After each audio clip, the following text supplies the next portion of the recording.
Welcome back to the Matt Medler podcast. How the heck are you guys? All right.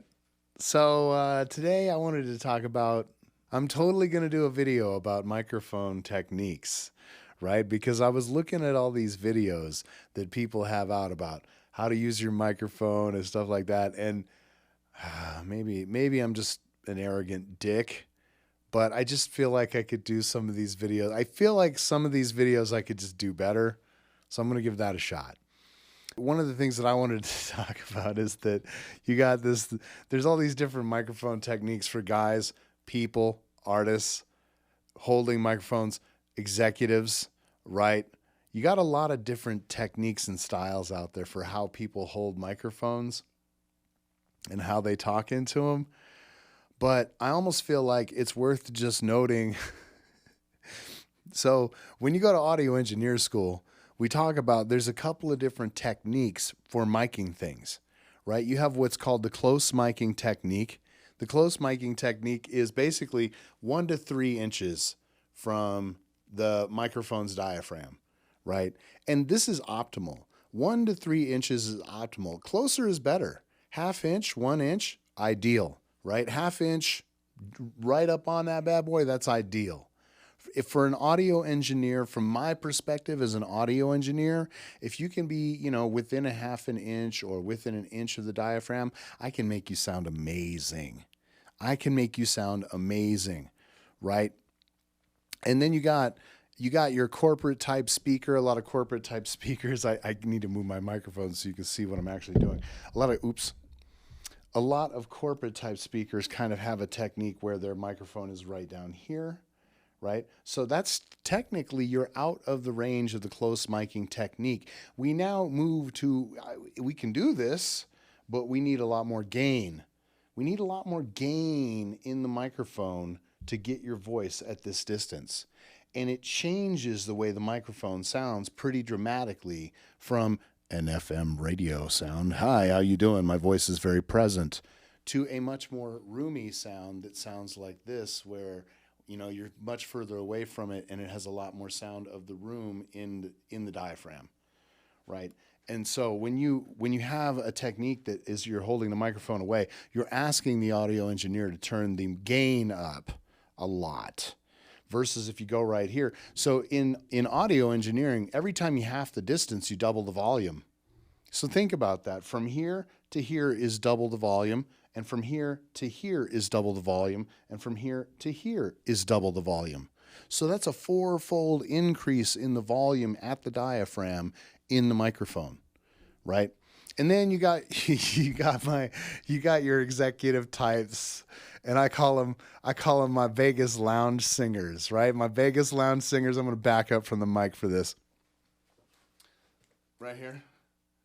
Vegas lounge singers, hand pinned to the diaphragm, microphone, and a lot of time these are fellas that got like a big old gut or something like that. I guess who am I to talk? I got a big old gut, but they'll just rest their hand kind of like right on their tie pin or some shit like that. Thumb on the tie pin, microphone right there, right? That is really challenging from my perspective. From an audio engineer's perspective, you're really asking for me to give you a lot, right? To make you sound good and to make that work without it ringing in the room.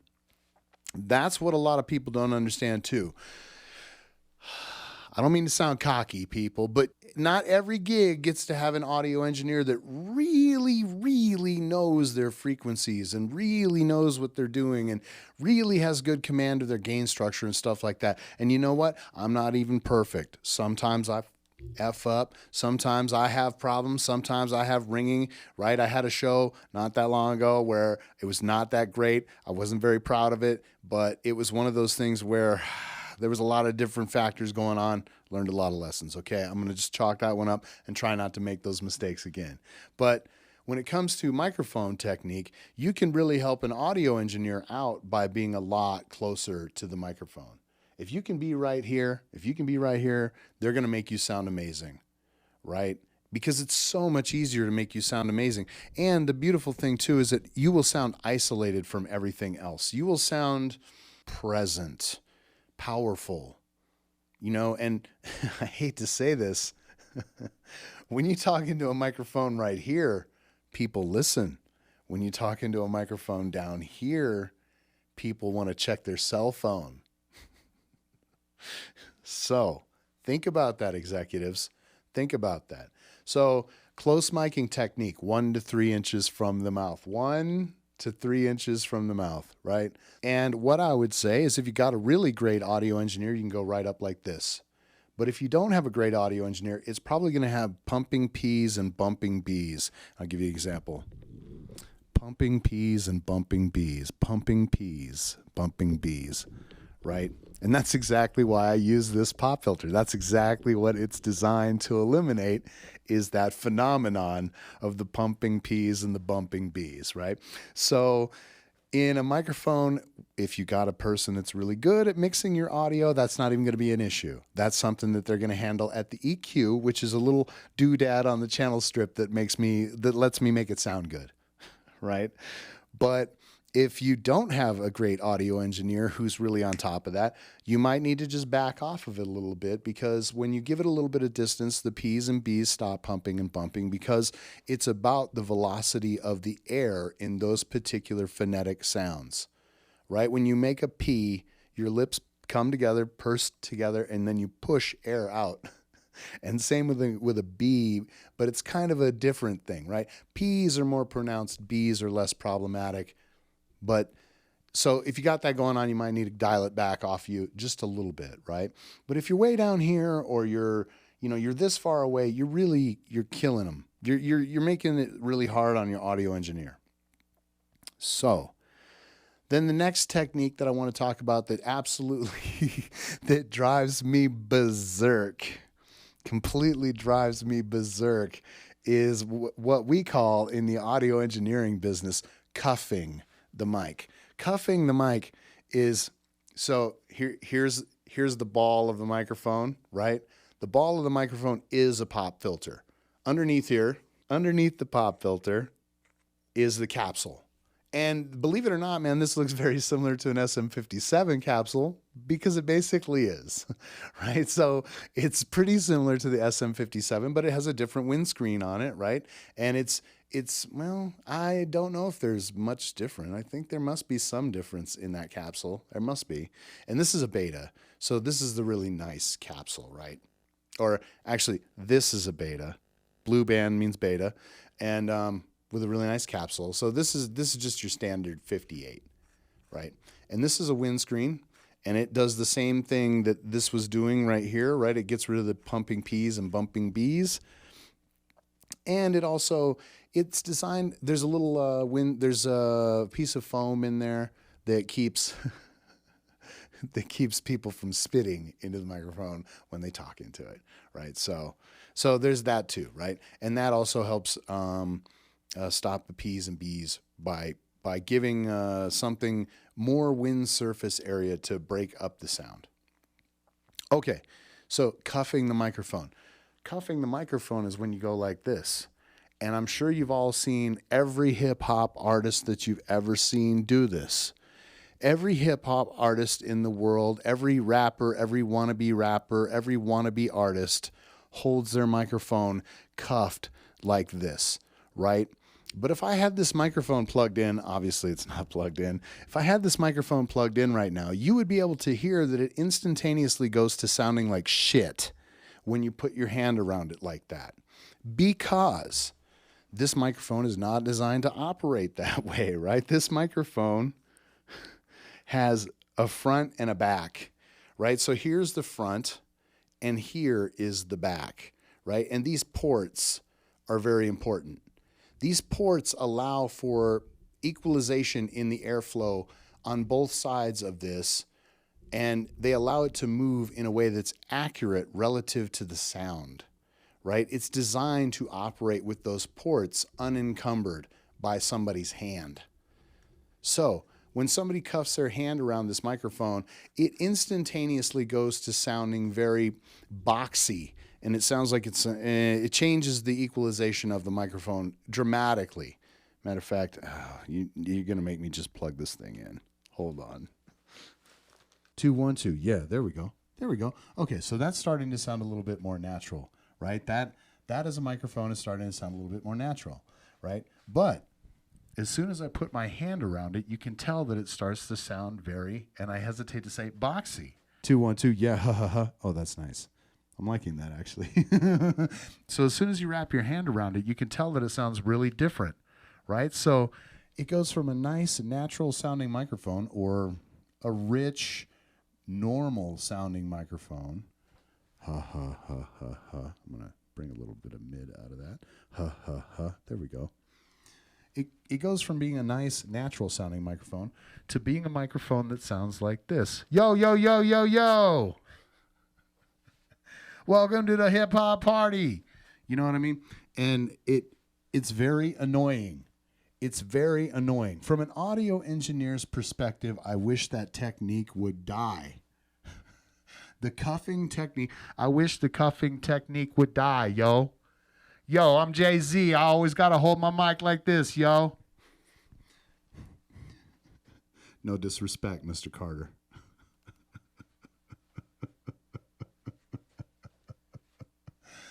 But for a long time, that technique has been adopted in hip hop. It has been owned by a lot of different people. So if you really want your audio engineer to make you sound good, yeah, I'm going to leave that one up. Because I'm getting a weird phasing. You guys might be too. I don't know. Phasing is a weird sound that happens when the equalization changes between two different microphones. And it gives you this weird rushing sound that kind of makes this interesting interphasing noise. Yeah. So I was getting that. But I'm going to go ahead and turn this microphone down because I've demonstrated the effect that I wanted to talk about, right? So I really do wish that the that the cuffing technique would die, right? The cuffing technique is very annoying. So a couple of artists who I think have probably the best technique in hip hop are probably currently Snoop Dogg. Snoop Dogg actually has a pretty darn good microphone technique, and part of it is at some point he had this microphone designed that has this great big pot leaf grip on it, you know, like gangster grip knuckle thing on it, which is great because it kind of forces you to hold it the right way. It forces you to not grasp the ball of the microphone, and it forces you to hold the microphone correctly. The other person who I think is also very skilled at microphone technique is Charlie Tuna. Charlie Tuna is a very good example of great microphone technique. And I think that part of the reason that Charlie Tuna does that is because he's got such a great voice that he doesn't need to mask it in any way. He wants it to come through as clearly as possible. So Charlie Tuna, my man, you have some of the best microphone technique of any artist. And I would say for wannabe artists, you know, look at Charlie Tuna. He'll hold the microphone closely to the ball, but he leaves just enough relief right here for the vents to work in the back, for it to sound normal and for it to sound right. If you could just do that, hip hoppers, wannabe rappers, right? If you can just do that, you're going to come through so much more cleanly and clearly, and you're going to be so much more intelligible. Now, since I've told the story of the cuff technique, I might as well tell the story of where the cuff technique came from. So I think, in my professional opinion, the reason that people started doing the cuffing technique on the microphone was because we went through an era in the 80s of really cheap microphones where, and in particular, there was a couple of microphone companies, one named Nady. Nady would manufacture very inexpensive, low-quality electronics that had very limited dynamic ranges, right? And so I think what happened is somewhere along the way, somebody figured out that if you would put your hand around that Nady microphone, it would make it sound just a little bit better. It would be a little bit more forgiving. Part of the reason that is you're changing the compliance. Changing the compliance is what happens when you cover the rear vents and the air can't get out the back anymore. You've tightened up the compliance. You've made it more you've actually allowed it to have just a slightly higher sound pressure level before distortion, right? Effectively, that would be poor man's compression. It puts the compression in the wrong place, but it's a form of compression that made the microphone sound better. So I think what happened is a lot of hip hop artists got used to really shitty wireless microphones, and they got used to doing that technique to make shitty wireless mics sound a little bit more forgiving, to give them a little bit more SPL and to give them a little bit more compressed sound, right? But now we are in a realm where you have a whole bunch of artists who do that and they don't even know why they're doing it. They're doing it because of how it looks. They're doing it because they believe they must do it to look like other hip hoppers. If I'm a hip hopper, I gotta cuff the mic, because nobody would believe I'm a hip hopper if I don't cuff the mic, right? But if you really want to be heard, you got to back up off the ball of that mic and give the vents in the back just a little bit of space to work. Like I said, you can go probably that tight, but you need to leave those vents alone. Otherwise, you're going to end up, it's going to go really nasal. It's going to get really nasally sounding. And nasally, by the way, is 630. On the EQ, 630 hertz is the nasal frequency, right? And then it gets very 500-y sounding. 500 is the in the breath, right? It's that sound in a person's breath, the it's that sound. So when it sounds really pronounced, like those two elements become very pronounced. It gets very nasally and it gets very 500-y, and the two of those together make it sound like it's in a cardboard box. And if you want to sound clean and clear, stop doing that. Stop doing that. And then, like I said, one of the other bad habits that dudes that do that have is a lot of times they'll stick their finger out like this, which makes it even worse. Here, I'm going to plug it in just again to demonstrate. Okay. So they will, they'll put their hand over it like this, right? And then they'll put their finger over their nose like this, which makes them sound even more nasally. It makes it sound even more nasally when I put my finger over my nose like this and then cuff the ball of the microphone, right? So it's almost like you're doing every single thing that you could. You're doing every single thing that you possibly could all at the same time to make the microphone sound bad, right? So you're sticking your finger over your nose to make yourself sound even more nasally. And so guys, gals, people, artists, wannabes, if you want to sound clean and you want to sound better, ditch that technique. Get a better technique, like I said. Back up off the ball just ever so slightly, give it some room to breathe, and it's going to sound much, much, much cleaner for you. Artists, singers, rappers, anybody. Even if you're just somebody who's giving a speech at work, you're going to sound a hell of a lot cleaner if you do not cuff the mic, okay? Cuffing the mic is a poser technique, dude. That's what I'm going to say. There was higher end brands, but they were expensive, right? And so a lot of the equipment that we got was very mediocre at best. A good microphone, a good wireless microphone was $300 to $700. To some extent, you get what you pay for when it comes to microphones. Part of the reason I'm using this microphone right here is because it sounds lovely. And especially when it's paired with my tube preamps and stuff like that, it just sounds really, really clean, really accurate, really nice, right? You get what you pay for. This microphone is a little bit more expensive than its less expensive brother. This one is a little bit more durable. This one is a little bit less. This one is not so great when you're dropping it, right? Which is something else I wish would die. Dropping the microphone from a sound man's perspective is a dick move. Unless you want to buy that fin microphone, unless you want to own it and buy it, then don't be dropping a sound man's mic. That's a dick move, okay? Because this microphone right here, I can get this microphone for $100 bill, okay? But if I have to replace it, it costs me at least $120 because I got to go over there and get it and cover the time and the gas and the insurance and all that shit to go buy the damn microphone, right?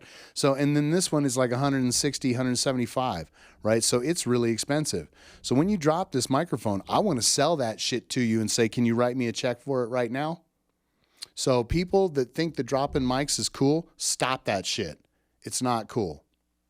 All right. So I think that basically wraps up my my little lesson on microphone technique. Best thing you can do, 1/2 inch to 3 inches, right? 1/2 inch to 3 inches is the ideal range for a capsule like this to catch sounds, right? Further away is no longer near miking technique, close miking technique. Close miking technique, far miking technique. Close miking technique, far miking technique. You know what I mean? Like there's a big difference in the sound that comes through and how much gain you need. And gain is really important from a standpoint of feedback. So the lower I can keep the overall gain, the more volume I can give you before feedback. And then commensurately, the more EQ I have and the better skilled I am at cutting that EQ, the more gain I can give you before feedback. That's another thing. But I figure, you know, what the hell, since we're talking about it, shit drives me crazy. So I'd really love to see some people pick up some of those skills, especially people that are, if you're in business and you're an executive, those skills will help you sound more powerful. They will help people pay better attention, and they will make your speech more engaging to the audience. I promise. Versus if you are a lounge singer speaker where you have the thing tied to your thumb, tied to your tie tack, and you got it down here, you're really killing your sound guy. You're really making your sound guy have to work for his money. Do yourself a favor. Bring that microphone closer to your face. Okay, executives? Okay, business executives out there? That's advice from a pro sound man, baby. I get paid for that shit, okay? From a professional, right? Ditch the palm grab, the cuffing of the microphone. We hate that. And you got to hear a perfect example of how bad it makes a microphone sound, right? And hold a microphone right, we're going to make you sound lovely. That's what I'm going to say as an audio engineer. All right. Thank you, everybody, for joining me. Make sure that you join me on the next one. I'd super appreciate it. Okay? Until we meet again on the next one. The Matt Metler Podcast is a Matt Metler production, copyright 2019.